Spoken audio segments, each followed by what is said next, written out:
Qadrli dostlar, осы кейінгі кезде қазақ тілі деп үлкен бір үрдіс жүріп жатыр біздің қоғамда. Жалпы біздің Қазақстанда деп айтуға болады.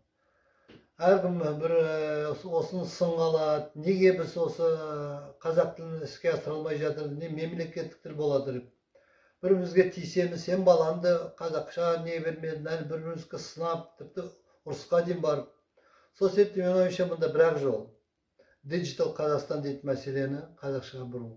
Оны мен Facebook'та да пост жасап жатырмын. Ойымша бірақ жол бар. Латынға көшіп, жедел түрде осы бүкіл IT саласын соң қазақ тіліне бағыттау. Неге десеңіз, мысалы, осыдан 3 жыл бұрын, 3 жыл бұрын Digital Bridge дейтін сондай үлкен конференция болды. Софт компаниялар, біздің IT компаниялар барлықтарын өздерінің көрмелерін көрсетеді. Енді оны көріп жатсыздар, жуырда ғана мысалы Digital Алматы өтіп кетті. Сонда үлкен бір неміс компаниясы болды Германиядан. Сонда мен әдейі бір сұрақ қойдым.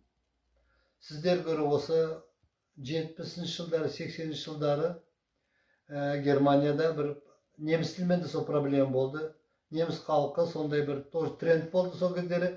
English тіліне сөйлеу, English тілін қолдану, мысалы артистер бәрі English тілінде не айтты, сіздер қалай бұл проблема шешіңдер деп сұрақ қойдым. Олар осылай жауап берді. Сіздер мені латын әліппесіне көштіңдер.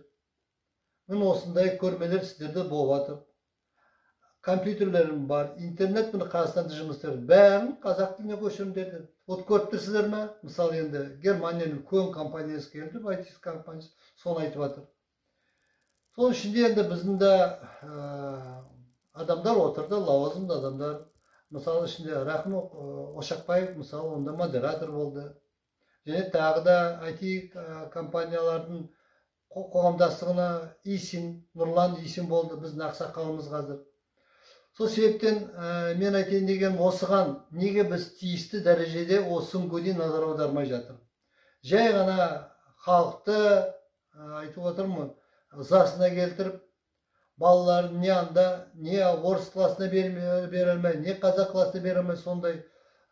Сол себептен мен ойымша бұған тиісті дәрежеде де біздің үкімет назар аударған жөн ба.